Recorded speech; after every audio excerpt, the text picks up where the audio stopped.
If you can't be alone for very long at a time,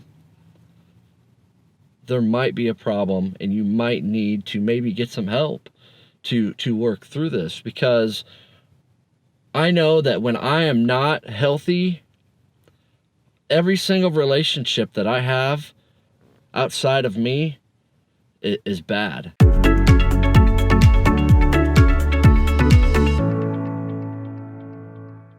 Welcome back to another episode of Life, Recovery, and the Pursuit of Sanity.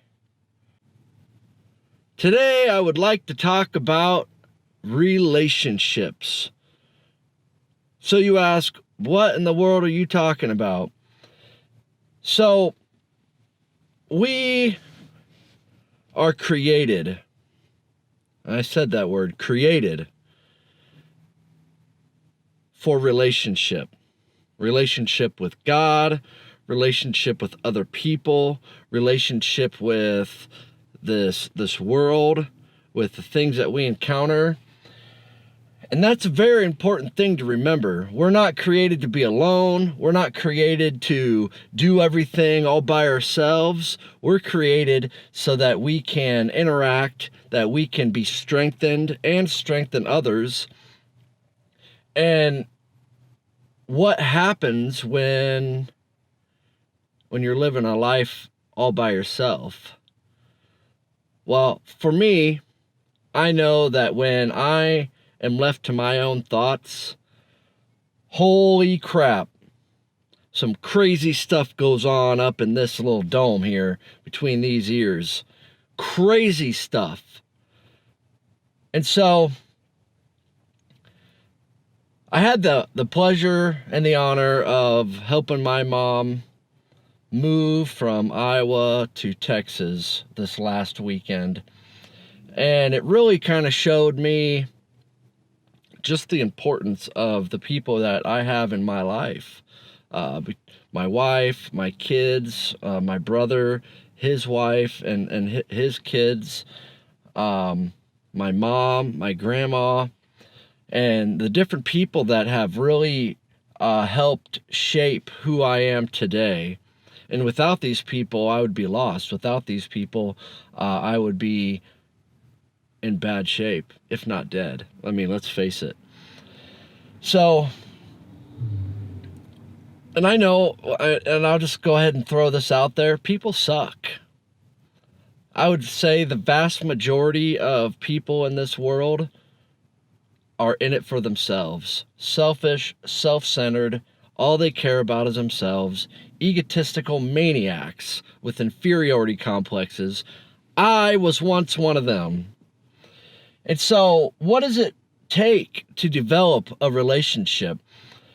What does it take to have people in your life that you can depend on, to have people in your life that will help you through some of these more traumatic, trying experiences? When I was in a group called AMG, and this is a plug for Authentic Men's Group. If you're in the Springfield area or somewhere, I think they have them other places too, and you need a good group of guys to do life with, to meet with once a week, to share your heart, to be authentic, to be real, that is a good place to go. Authentic Men's Group, or AMG. So anyway, there's this circle of relationships that the director, owner, operator, counselor of Christian Counseling Center, I don't know if he completely developed it, but it was, I think this is directly from him. So I'm going to give Brian Frizzell all the credit. This is not me. But you have 7 varieties of relationships in your life. And people, places, and things will fall. Every single one of them will fall into one of these categories. And so you have the number 1, that is you and your relationship with God. That is, at the core, the most important relationship that you could ever have. And then the next relationship, your number 2 relationships, they are your spouse. Okay? 3, your close friends, family. Family goes into this one. Even your kids go in this one. This is where a lot of people get screwed up. Number 3 relationships, close friends, close family, kids. And then you have your number 4 relationships, which are your acquaintances. These are the people that you say hi to at church, that you carry on. You maybe even watch football games with them. You do things with them, but you're really not all that intimate. You know, they don't know the deepest, darkest things of what goes on in your mind. This is stuff you talk about with people, the weather, sports, and that's about all these relationships ever come to. The moment you start talking about serious things, these relationships are like, whoa, I don't want to talk about that. That's down. No, that's a downer. I don't want to. That's depressing. Let's talk about the fun stuff. And so those are your number 4 relationships. Your number 5 relationships are the forced ones. So these are the ones that you just can't avoid. These are the people that you engage with at work, even people at church. You know, you're just gonna run into them. Some of these people can go into other relationship sectors, but for the most part, they're your number 5 relationships. You have your number 6 relationships. These are the toxic people. These are the bad people. These are the people that you just don't need to be around. You shouldn't want to be around these people because they're bad for you. They will drag you down. They will hurt you. The first moment they'll talk behind your back. Sometimes these are the funner people to be around, but they're unhealthy for you. And then you have your number 7 relationships. These are the inanimate objects. This is drugs, pornography, even food. This is the destructive things. I don't know if I added money in there, but these are the things that bring short-term relief. Work can be in this one. And so the point, what I'm trying to do is I want to paint a picture of where are certain people in your life, in your circle of relationships. I know a lot of people, the number 7 relationships are pretty important. They don't give up their level 7 relationships, but the problem is that that's the furthest away from the number 1, which is you and God. And if you don't believe in God, then that's fine. Then it's just you. I'm not going to get into that stuff. So, what do you do when you have number 6 and number 7 relationships in your life? You have to make a decision first and foremost. Then you have to choose that, okay, these things are not going to be as close as I have once wanted them to be, or didn't even really think about it until this video, or maybe you've heard of this before. I don't really know, and I don't really care. The point is for people to really look at the different relationships that we have with people, because we are created for relationship. They are very important. They are very vital. And how you choose to place different things, people, and places within these circle of relationships is very key to your emotional health, to your physical health, to really your health overall, your spiritual health. There's a lot of things that play into this. So ultimately, you need to be comfortable with you. And that's really one of the more difficult things. If you can't be alone for very long at a time, there might be a problem, and you might need to maybe get some help to work through this. Because I know that when I am not healthy, every single relationship that I have outside of me is bad.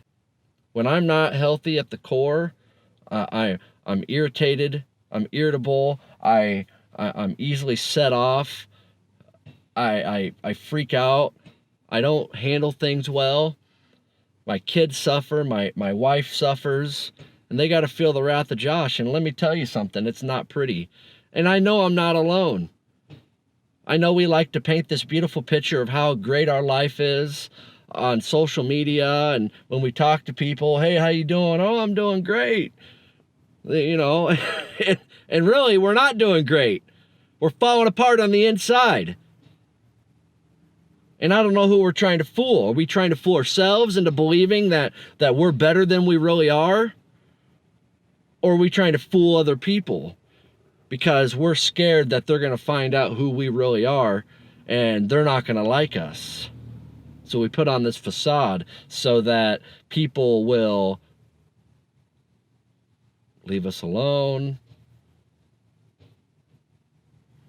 sing our praises, you know, and going off to the other side, if nothing's ever going wrong, everything's fine, praise Jesus, hallelujah, there's a problem, because that's not life.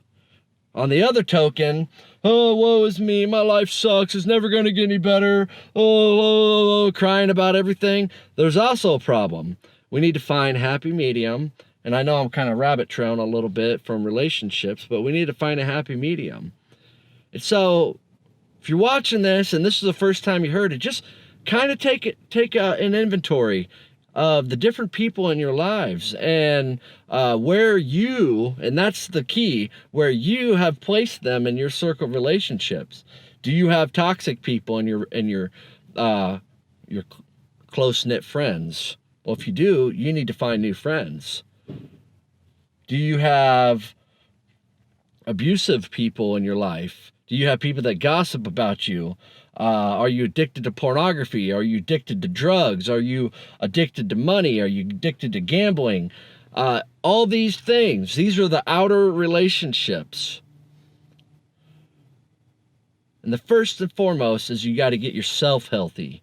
You have to take care of numero uno. And I know that sounds selfish, but it's not.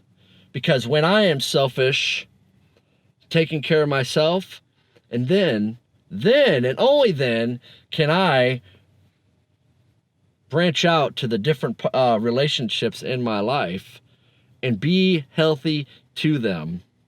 You know, so if I would not have been in a good place emotionally, spiritually, mentally, I go to help my mom and I'm expecting things. I want these things, and I'm not doing it from a place of love. I'm doing it from a place of want, and that's not a good place to do it from. That in and of itself is selfish. So if you like this video, give it a thumbs up, hit that subscribe button, share this video. I want to get these videos out to people so that the message of hope, the message of reconciliation, the message of that there is life after mind-controlling things, life-controlling things, that there can be change. And I want to get this out to people so that more people can have a relationship with God, have a good relationship with their spouse, with their kids, make amends, start repairing the damage that we have done to these relationships before it's too late. And that's the key, before it's too late. I really appreciate it. Thank you so much. Until next time, peace.